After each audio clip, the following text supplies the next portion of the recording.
Good day, this is the Group 2 presenting the analyzed protein structure and its function. So we're going to discuss po the four topics, which is the classification, chemical properties, structural support in tissues, and the hormonal regulation po. Before we start, our infographic entitled Unlocking Proteins, Building Blocks of Life and Health. So now, Rose will discuss the chemical properties of proteins po. Understanding the chemical properties of proteins. Let's break down the information presented in the image from the basic building blocks to how they form complex structure. Before, let me explain the 20 amino acid. So first, the amino acid, the building block of proteins. The fundamental unit of protein, there are 20 standard amino acids. Each one has a central alpha carbon with 4 groups attached to it. So, yung 20 amino acid, hahatiin po natin sa tig 10, the essential and non-essential amino acid. So, 10 non-essential amino acids. We don't need na kainin po yon kasi not-produce naman ng katawan or galing mismo sa katawan natin yung 10 non-essential amino acid. So, yung 10 essential amino acid naman po is for consumption, can found on foods, cannot be synthesized by our body po. So, that's the difference between them po.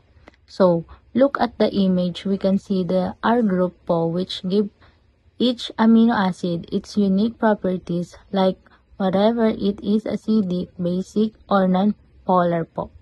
In the peptide bond, the linking amino acids to build a protein, amino acids must be linked together. This happens through a special type of covalent bond called a peptide bond. This bond forms between the carboxyl group of one amino acid and the amino group of another, releasing a water molecule in a process. This process creates a long chain of amino acids, so nagiging tawag na ay polypeptide chain. So, let's proceed to protein folding from the chain to structure. Once the amino acid chain is formed, it doesn't just stay as long. It folds into a specific shape which is crucial for its function. This folding is driven by different types of bonds. Hydrogen bonds are weak attraction between atoms, represented by the dashed lines in the diagram showing a chain of amino acids. These bonds are very important for stabilizing the folded structure. So, kapag ionic bonds naman po form between oppositely charged R groups and sa hydrophobic bonds occur as non-polar R group cluster together to avoid water. Kasi nga po, hydro means water and phobic means afraid. Hydrophobic means afraid of water, not specially mixed to water. So now, Nika and Claire will discuss the protein structure. So let's move to 4 levels of protein structure po. So in the folding process leads to hierarchy of 4 distinct levels of protein structure as shown in the small diagrams. The first one po is primary structure. This is the simplest level, the specific sequence of amino acids in the polypeptide chain. Think of it as a unique alphabet of a protein po. The second one is the secondary structure. The chain begins to fold into repeating local patterns. The two most common are the alpha helix, a spiral shape, and the beta pleated sheet, a folded zigzag shape. So kapag po alpha helix, para siyang canton, and zigzag is para siyang tip of banderitas natin during festahan. These are held together by hydrogen bonds po. Nika will continue it po. The third one is tertiary structure. This is the overall shape of a single polypeptide chain. It's the full complex fold determined by interactions between all the R groups, including hydrogen, ionic, and hydrophobic bonds. So dito po ay complex fold na yung structure. The last structure is the quaternary structure. This level only exists in proteins made of more than one polypeptide chain. It describes how these separate chains come together and interact to form a final functional protein complex. So in this case, functional protein na siya from the tertiary na complex to have a function. Ang example nito ay hemoglobin na binubuo ng 4 na magkakaibang subunits para magdala ng oxygen sa katawan natin, or we can call the carrier of our oxygen in our body po.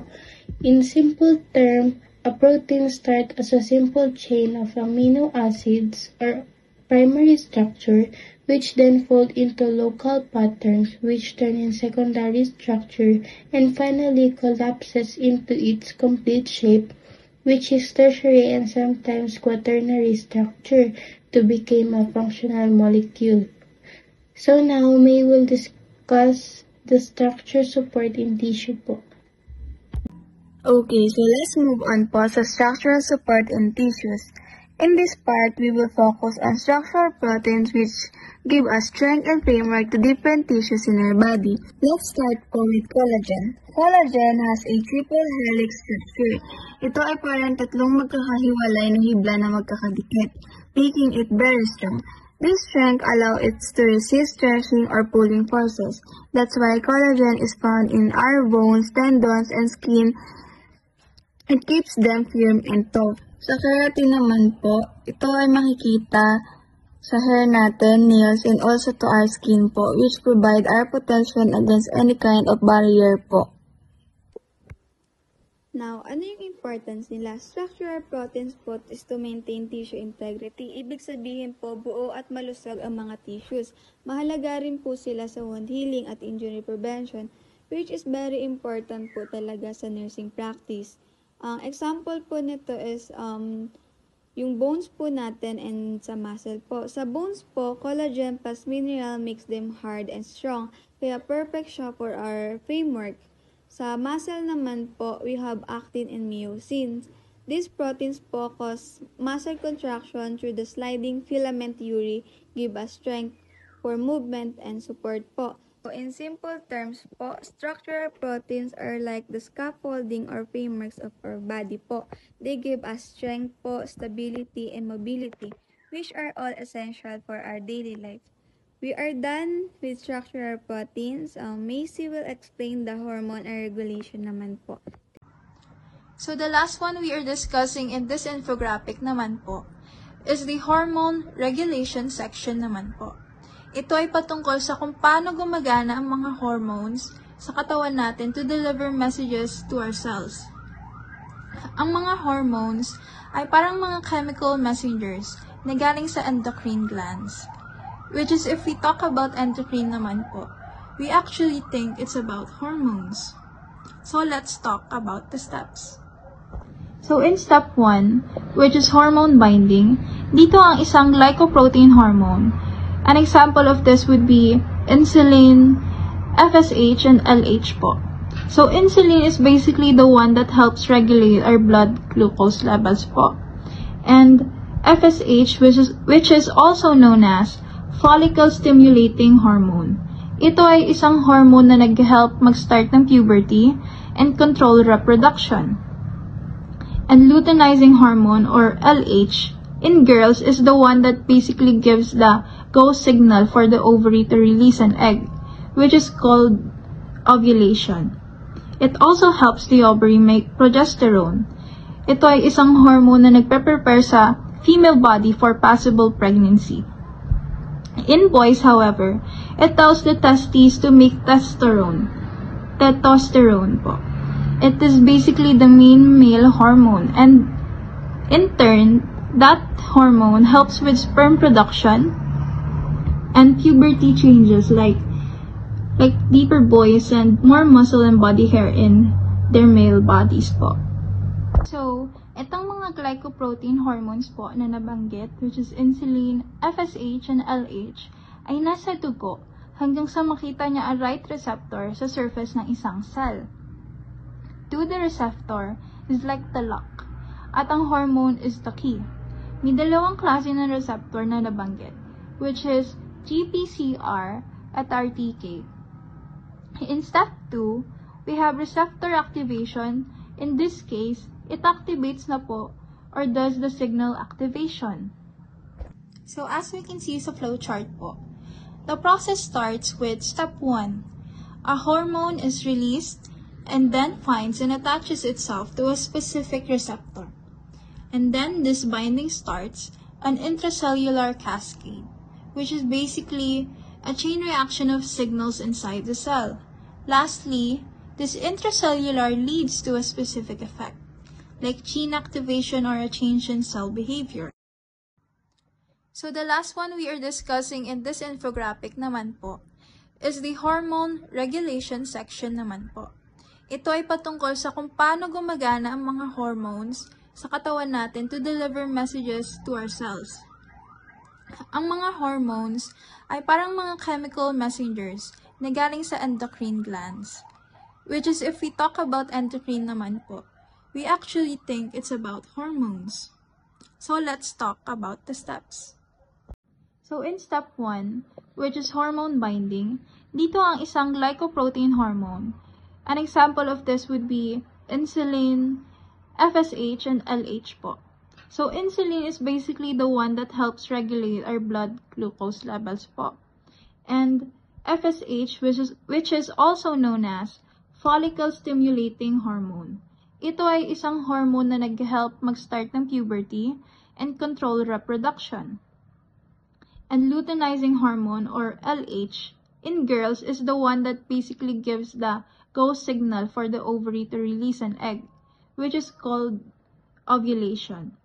It also helps the ovary make progesterone. Ito ay isang hormone na nagpe-prepare sa female body for possible pregnancy. In boys, however, it tells the testes to make testosterone po.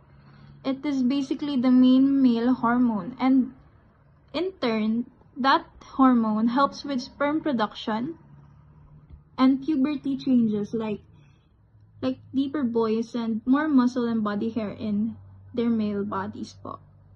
So, itong mga glycoprotein hormones po na nabanggit, which is insulin, FSH, and LH, ay nasa dugo hanggang sa makita niya a right receptor sa surface ng isang cell.